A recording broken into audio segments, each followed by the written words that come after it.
Guys, I wouldn't really like to whine about the back-to-back uh, channel strikes that I had to face. But yeah, YouTube doesn't want me to speak. So that nice channel with 180 subscribers was gone overnight.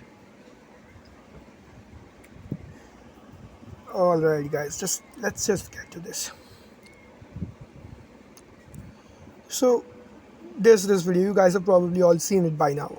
This lady was complaining about how men don't really care about how attractive a woman is, how educated she is. They just think that they have a chance with that woman, while women have much more grounded expectations.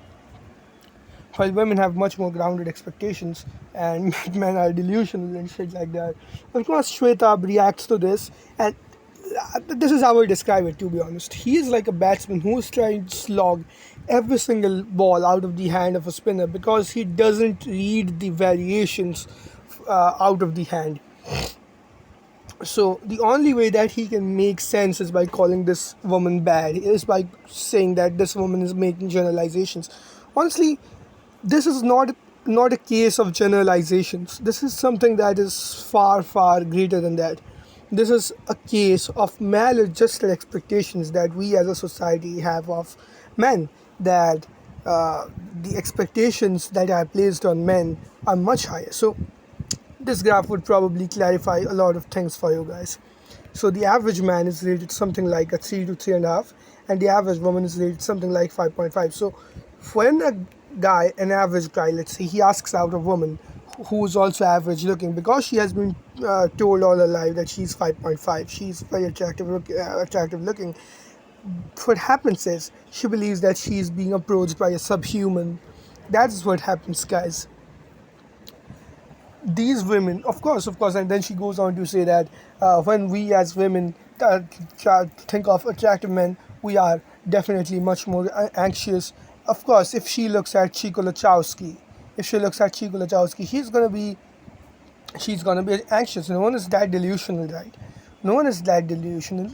An average woman is not going to believe that Chico Lachowski doesn't look better than her. But of course, let's talk about that average 1 in 100 guy, the convention, like the average handsome guy that you'll see in the streets. Those are the guys that women believe are in their league. The average woman believes that guy, the average Chadlite, is equal in their league. And yes, this whole idea that of 1:1, it doesn't really play out like that in women's minds. In women's minds, only those guys are on the same level as them. So they would rather wait for their turn to be with that guy instead of going for someone who's on their level. When some other guy tries to be on their level, and this is something I hear a lot, that men do get told that you should go for the average looking ones, you should just lower your standards, you should just have low expectations. Guys, there is no lowering your standards when the average man is rated the same as, let's say, the bottom 5% woman.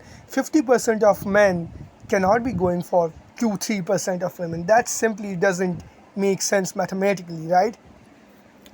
So this is the physical attractiveness part of it. You've also got to account for the economic aspect of this. A guy who makes 30k a month in India is a complete loser. He is scum of the earth, a failure in life.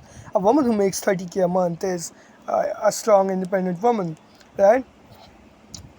And women would be gassed up by each other all this while too. Like, oh, you're so strong, queen, you're so independent. But a guy who makes 30k a month, he is a loser, because men are rated on average so fucking low. They have to make a lot to simply even think about compensating. Like, there's honestly no compensating for your looks, but yeah, if you have to buy some action overriding your looks, then yeah, you need to be like seriously attractive. The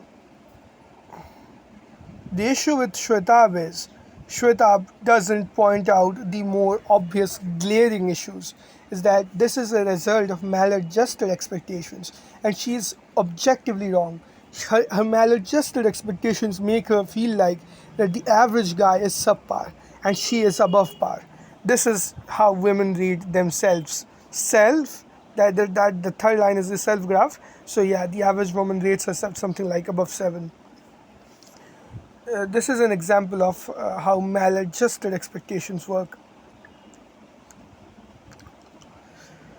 Wherever you walk on this graph, more women think that they are more attractive than there's more women in higher echelons than there are men in higher echelons. So it simply doesn't work that way. That you would just lower your standards and women would be after you to fuck you. It doesn't work like that, man. It doesn't work like that.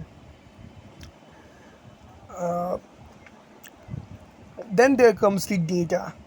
This is the Shwetabh is never going to pick on the data and talk about how men who have lower self-esteem, and that is probably due to rejected by women over and over, stop approaching women who are specially attractive. In fact, this thing that I just told you about, that men are told that you should just go after the uglier ones, is well documented that men actually do this. Men go after women who are considered less attractive, but even then, women like her believe that men are going after women outside their league. Like, guys, look at this woman.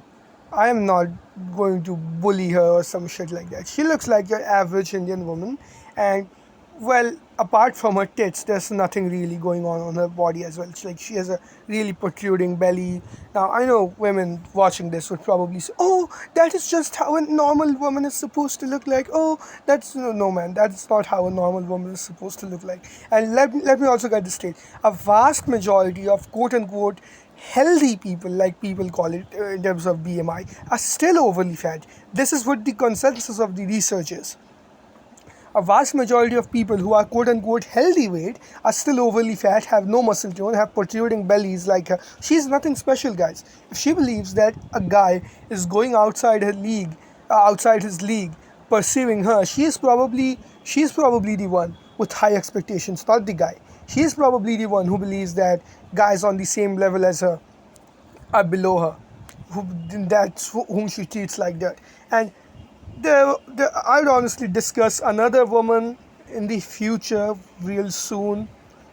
She is a leftist activist. The bitch that called Costello onto her podcast, right?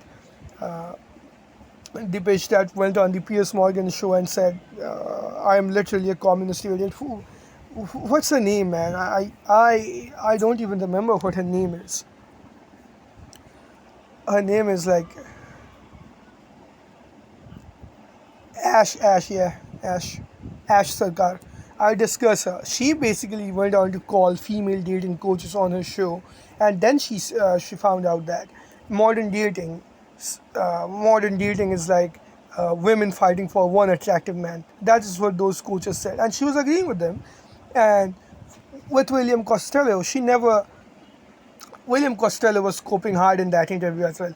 Oh, you see, man, the average guy out there is not very handsome, but he's with a woman anyways, so looks do not matter at all. Like these black belt incels claim, like, Costello, you're coping hard, brother. If you think those relationships are healthy relationships, if you think those relationships have women as enthusiastic and willing to have sex, to be intimate, to be and are as emotional, they're as emotionally bonded with those men as they were with their past hookup partners, as they were with more attractive men, then you are completely delusional. There's research proving this. They're from Professor Randy Thornhill and SJW Ganstad. You are completely denying years upon years upon years of data to claim that those marriages are happy marriages by any stretch of the word happy. 55% of marriages end in divorce for a reason, guys. 85% of relationships end in a breakup. They end up funding the sad music industry. They end up increasing the ad revenue on YouTube for songs like Heat Waves and songs like I don't know whatever the fuck these Western people are listening to these days. But this crosses boundaries, to be honest. This is true in every single society. If you look at women's love songs, it could be someone like Taylor Swift in the West, and it could be someone like Lopamudra in Bengal, where I'm from. Women reminiscing about their past chads who had pumped and dumped them is a very common theme in women's music. Women's music doesn't consist a lot of the times about these men that they're happily married to. Do you know how those men are portrayed in popular culture? Those men are portrayed as stupid idiots who don't understand a thing in movies, in rom-coms. Those are the movies that women have historically always watched, where the guy is a stereotypical oofy doofy. So yeah, that will be something I've discussed in another video regardless. This, I would not pull this out for, like, I would not stretch this on for much longer, like more than 5 more minutes. And truth is, these maladjusted expectations, it's not like guys like Shwetabh don't benefit from them. Guys like Shwetabh realistically have no right to talk about this, what men face. Because his entire persona is telling men to work hard, grind their life away. What for? Do women have to work hard, grind their life away to be desired by men? They don't have to, simply because of this, because they intrinsically desire a lot more. Why must men grind their life away for a dead bedroom relationship that is probably going to end in a divorce? That is, and even if it lasts, it's going to have a bitchy, whiny woman for most men, right? So if you are not that guy, it's best to not try. I'm not telling you guys that you should not do it for yourself. I'm telling you that don't believe that I'm going to grind my life away and I'm going to get a woman. If you did not get a woman when you were young, when you did not have wrinkles, when you were not bald, when you were not overweight, when you did not have uh, when you did not have low testosterone, and erectile dysfunction even in some guys, then don't expect women to love you for you after a while. You are only going to get uglier after 28, 25 to 28. That's a fact, guys. Men don't peak. The only time men have realistically more value than women in life is when they are fucking dead. Because men have on average greater body weight, so they're probably going to make more fertilizer. And yeah, this is a good example of how normies rate people. Just read this. Every Adam Sandler movie, Adam Sandler doesn't have a jawline like that. This is a good example of how women see the average guy. The average guy might as well just look like this, have a perfectly straight smile, have good under eye support, good supraorbital rims, limited amount of balding at such an advanced age, relatively visible, relatively good jawline, very normal looking guy, somewhat above average looking guy, one would even say, because he doesn't have significant signs of aging for his age. Superior genetics, though not the best. This is how women see the average guy who's missing teeth, guy who has these buggy eyes, a disproportionate face, is bald, has a double chin. This is how women see the average man. Have you seen the actual wife? She's very beautiful. Very beautiful. This is a very beautiful woman according to normies. Guys, her mid-face ratio is lower than the number of girlfriends I had in early high school. I'm not going to shit on you guys and tell you guys that this is a horrible looking woman, which she isn't, which she really isn't. But the issue is she has a short forehead, she has an extremely long middle third, she has uh, a long mid-face ratio, and her chin is quite frankly just a horse chin. In fact, if I just reduced her chin a little bit, she would look a lot prettier. That would, and yeah, an overall longer face shape. If I reduced her chin, fuck man, I'm not good at this. I'm not a professional Photoshop. I'm just going to use erase. Fuck man, I just gave a Hiroshima Nagasaki burns. The kind of burns where the skin melts off and fuses with your skin. And fuses with your bones, sorry.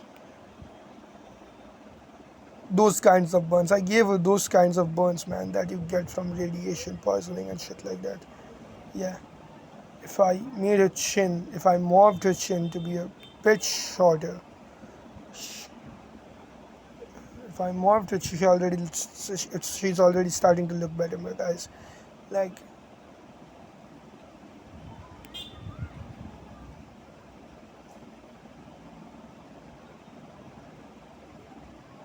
yeah, she already looks better, even though it looks like she has had an acid burn or some shit like that, man. Like, um, pardon me, I'm not a good Photoshopper by any stretch of the word, but I'm just trying to make a more proportionate face using the erase option in my gallery.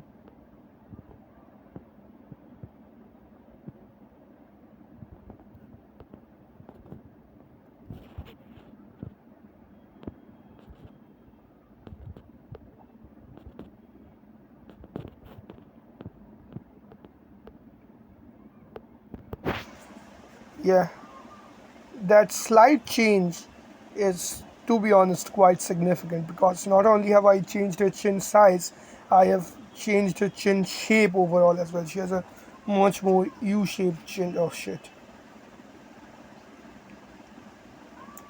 chin right now. And this is where I kind of disagree with looksmax.org guys. Square chin works on men, but in general, a U-shaped chin is superior. Like a more blocky chin, blocky but relatively short chin is almost always better, even in men. Uh, it's very difficult to pull off uh, V-shaped chin unless you have seriously high so cheekbones as well.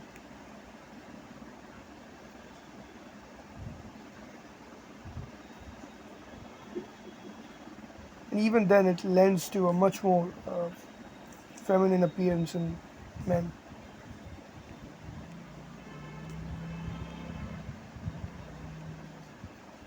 Shit. Yeah, like guys, you get the idea, right? What I'm trying to do. I'm trying to give a reverse genioplasty. Shit, I'm horrible at this. I am genuinely horrible at this.